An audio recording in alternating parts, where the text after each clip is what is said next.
Hi friends, అందరికి good morning. So ఈరోజు topic వచ్చేసి డెవలపర్ యొక్క రోల్స్ అండ్ రెస్పాన్సిబిలిటీస్ గురించి తెలుసుకుందాము. సో జనరల్గా మనము సాఫ్ట్వేర్ టెస్టింగ్ కానీ ఏదైనా డెవలప్మెంట్ కానీ ఆటోమేషన్ కానీ సో జనరల్గా ఒక టీంలో ఉన్నప్పుడు ఎవరు ఏం వర్క్ చేస్తారు, అలాగే ఎలా చేస్తారు, వాళ్ళకి రెస్పాన్సిబిలిటీస్ ఏవి ఉంటాయి, అలాగే వాళ్ళని ఎలాంటి డౌట్స్ అడగొచ్చు అని చెప్పేసి చాలామందికి డౌట్స్ అయితే ఉంటాయి. సో వాటి గురించి ఈరోజు మనం డిస్కస్ చేద్దాం. సో ఇదైతే ఇంటర్వ్యూలో కూడా మనకి యూజ్ అవుతుంది. సో రోల్స్ అండ్ రెస్పాన్సిబిలిటీస్ అనేటివి. సో ఈ వీడియోని స్కిప్ చేయకుండా చివరి వరకు చూడండి. అలాగే ఇంకేమైనా మీకు డౌట్స్ ఉంటే జస్ట్ కామెంట్ చేయండి. సో ఆ టాపిక్కి సంబంధించిన వీడియోస్ కూడా నేను చేస్తాను. సో ఇంకా మన టాపిక్ అయితే స్టార్ట్ చేద్దాము. ఫస్ట్ మనం డెఫినేషన్ చూద్దాము. Backend developers responsibilities include creating, maintaining, testing and debugging the entire backend of an application or system. This includes the core application logic, database data and application integration, API and then other process taking place behind the scenes. So ఇది జనరల్గా మనకి ఇలాంటి terms అయితే use చేస్తారు. So దీనికి సంబంధించిన information ఇంకా క్లియర్గా మనం తెలుసుకుందాము. సో జనరల్గా మనకి బ్యాక్ ఎండ్ డెవలపర్స్ యొక్క రోల్స్ అండ్ రెస్పాన్సిబిలిటీస్ ఏ విధంగా ఉంటాయంటే, సో ఏదైనా ఒక అప్లికేషన్ని కానీ సాఫ్ట్వేర్ని కానీ డెవలప్ చేయాలనుకోండి, first based on the requirement. So requirement అర్థం చేసుకున్న తర్వాత బ్యాక్ ఎండ్ డెవలప్మెంట్ అయితే స్టార్ట్ చేస్తారు based on the design. So design ఏ విధంగా ఉంది, సో వాళ్ళు ఏ విధంగా ఎక్స్పెక్ట్ చేస్తున్నారు, మనకి ఎంతమంది ఇంజనీర్స్ కావాలి, ఎవరు వర్క్ చేస్తారు అని చెప్పేసి కాంపోనెంట్స్గా, మాడ్యూల్గా డివైడ్ చేసుకుని వర్క్ చేయడం అయితే జరుగుతుంది.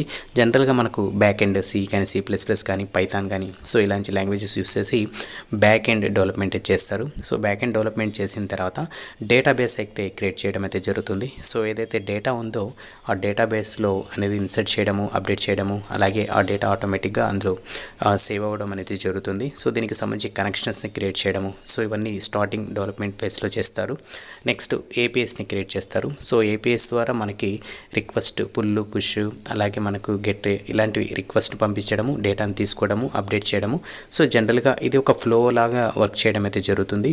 సో జనరల్గా ఈ విధంగా వర్క్ చేస్తారు. ఇంకోటి మెయిన్ వాళ్ళ యొక్క రెస్పాన్సిబిలిటీస్ అంటే ఏ విధంగా ఉంటాయంటే, సో ఫస్ట్ డెవలప్మెంట్ కంప్లీట్ అయిపోయిన తర్వాత ఇంకా మనకి ఫ్రంట్ ఎండ్ డెవలపర్స్ వర్క్ చేస్తారు. సో ఫ్రంట్ ఎండ్ డెవలపర్స్ ఏం చేస్తారంటే, ఏదైతే బ్యాక్ ఎండ్ డెవలప్మెంట్ కంప్లీట్ అయిందో ఏపీఎస్ కానీ, సో అవి ఏపీఐ బేస్ చేసుకొని వాళ్ళు యూఐ డెవలప్ చేసి దానికి కనెక్షన్ అంటే కమ్యూనికేషన్ చేయడం అయితే జరుగుతుంది. ఇంటర్ఫేస్ని ఏర్పాటు చేసి దాన్ని కమ్యూనికేట్ చేసి ఫ్రంట్ ఎండ్ యొక్క డేటా ఏదైతే మనం అప్డేట్ చేస్తామో ఆటోమేటిక్గా మనకు ఏపీఎస్ ద్వారా వెళ్ళి డేటాబేస్లో స్టోర్ అవ్వడం అయితే జరుగుతుంది. సో ఇది డెవలప్మెంట్ యొక్క ఫేజ్.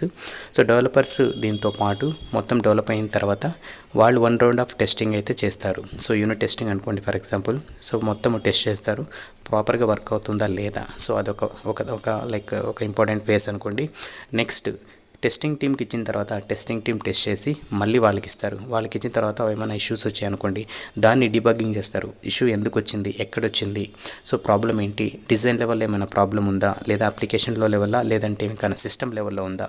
సో వీటికి సంబంధించి డీబగ్గింగ్ చేయడం, అలాగే దాన్ని ఫిక్స్ చేయడం వాళ్ళ యొక్క రోల్స్ అండ్ రెస్పాన్సిబిలిటీ కింద వస్తుంది. అలాగే మొత్తం ఫిక్స్ చేసిన తర్వాత మళ్ళీ టెస్టింగ్ టీమ్కి ఇస్తారు. మళ్ళీ రిగ్రెషన్ టెస్టింగ్ చేసి సో ఓకే వర్క్ అవుతుందని చెప్పేసి మళ్ళీ ఆ టికెట్ని క్లోజ్ చేయడం అయితే జరుగుతుంది. సో దీంతోపాటు మనకి ఇంకా కస్టమర్ ఇష్యూస్ కానీ, కస్టమర్ ఫీడ్బ్యాక్ రాగానే మళ్ళీ డెవలపర్స్ ఏం చేస్తారు, so based on the requirement so ఇంకేమైనా అడుగుతున్నారో ఫీచర్స్ని మళ్ళీ దాని మీద వర్క్ చేసి ఫైనల్గా వాళ్ళు అవుట్పుట్ ఇవ్వడం అయితే జరుగుతుంది. సో ఇది జనరల్గా మనకి ఒక సాఫ్ట్వేర్ కంపెనీలో జరిగే ప్రాసెస్.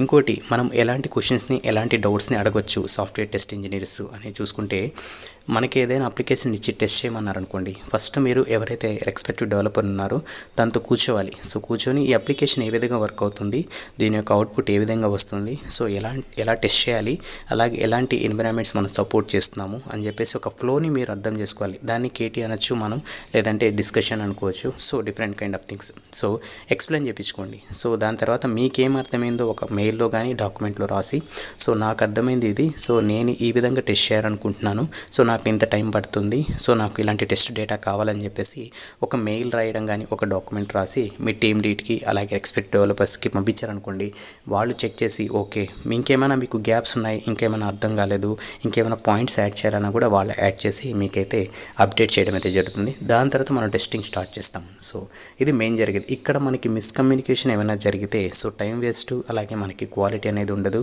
ఇష్యూస్ని ఎక్కువగా కస్టమర్ ఫేస్ చేసే ఛాన్స్ కూడా ఉంటుంది. కాబట్టి ఎక్కడ ఏ ఫేజ్లో అయినా సరే, డెవలప్మెంట్ ఫేజ్ కానీ, ఆటోమేషన్ కానీ, మాన్యువల్ టెస్టింగ్ కానీ, సో ఎక్కడైనా సరే మనం ఫస్ట్ రిక్వైర్మెంట్స్ని అర్థం చేసుకోవాలి, టెస్టింగ్ స్టార్ట్ చేయాలి. అలాగే డెవలపర్స్ కూడా రిక్వైర్మెంట్ డిజైన్ లెవెల్లో అర్థం చేసుకొని వాళ్ళు డెవలప్ చేస్తారు. సో ప్రస్తుతానికి మనకి సాఫ్ట్వేర్ టెస్టింగ్లో మనకు ఫ్రెషర్గా ఎవరైతే జాయిన్ అవుతారో డెవలపర్ కింద తీసుకుంటారు, బట్ వాళ్ళకి ఆటోమేషన్ ఇస్తారు. కొందరికి ఆటోమేషన్ తీసుకొని డెవలప్మెంట్ ఇస్తారు, కొందరికి ఏంటంటే మాన్యువల్ టెస్టింగ్ ఇస్తారు. ఇవేం లేదంటే ఇంకా సపోర్ట్ ఇంజనీర్గా ఇస్తారు. సో ప్రజెంట్ సిచ్యువేషన్ అలా ఉంది. ఎందుకంటే మనకి ప్రాజెక్ట్స్లో ఎక్కడ గ్యాప్స్ ఉన్నాయి, సో దాన్ని బట్టి మనకి ఎవరైతే ఫ్రెష్ ఇంజనీర్స్ ఉన్నారో వాళ్ళకి మూవ్ చేస్తారు. ఇంకా 3 years 4 years ఎక్స్పీరియన్స్ వచ్చారనుకోండి, 2+ ఎక్స్పీరియన్స్, వాళ్ళకి ఏదైతే రోల్ ఉందో ఆ రోల్లోనే ఇవ్వడం అయితే జరుగుతుంది. సో ఫ్రెషర్స్ ఎవరైతే ఉన్నారో వాళ్ళకి ఎగ్జాక్ట్గా మనము నేర్చుకున్న లాంగ్వేజ్ మీద వర్క్ చేయాలి అనేది అయితే ఉండదు. సో ఎందుకంటే అక్కడికి వెళ్ళిన తర్వాత బేస్డ్ ఆన్ ద ప్రాజెక్ట్ మనము లెర్నింగ్ అనేది స్టార్ట్ చేస్తాం, మెల్లగా నేర్చుకుంటాము.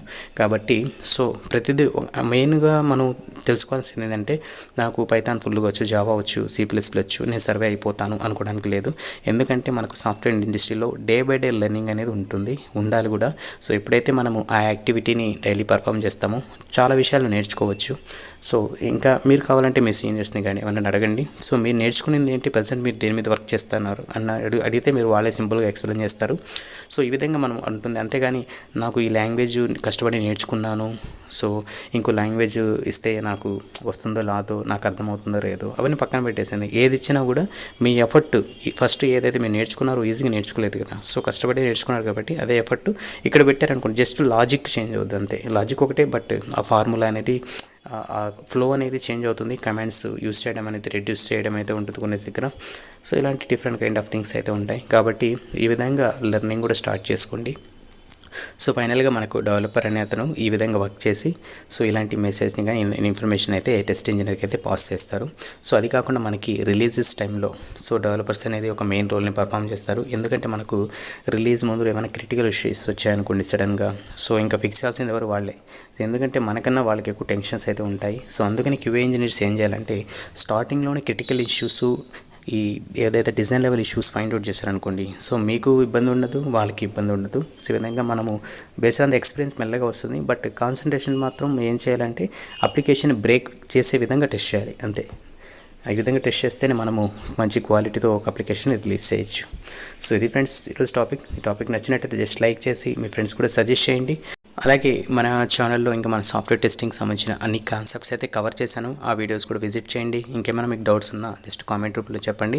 అలాగే డిస్క్రిప్షన్లో మనకి వాట్సాప్ ఛానల్ ఏదైతే దీనికి సంబంధించి ఛానల్ అయితే క్రియేట్ చేశాను, జస్ట్ దాన్ని కూడా ఫాలో అయ్యారనుకోండి, సో మనకి ఇంపార్టెంట్ వీడియోస్ యొక్క లింక్స్ అన్ని అందులో కూడా షేర్ చేస్తాను. సో జస్ట్ అవి కూడా మీరు వాచ్ చేయొచ్చు, అలాగే షేర్ చేయడానికి కూడా చాలా ఛాన్స్ అయితే ఉంటుంది. సో తప్పకుండా ఇన్ఫర్మేషన్ని మీ ఫ్రెండ్స్ కూడా షేర్ చేసి మన ఛానల్ని సపోర్ట్ చేయండి. సో నెక్స్ట్ అప్డేట్తో మళ్ళీ కలుద్దాం. అంతవరకు keep smiling. Have a nice day.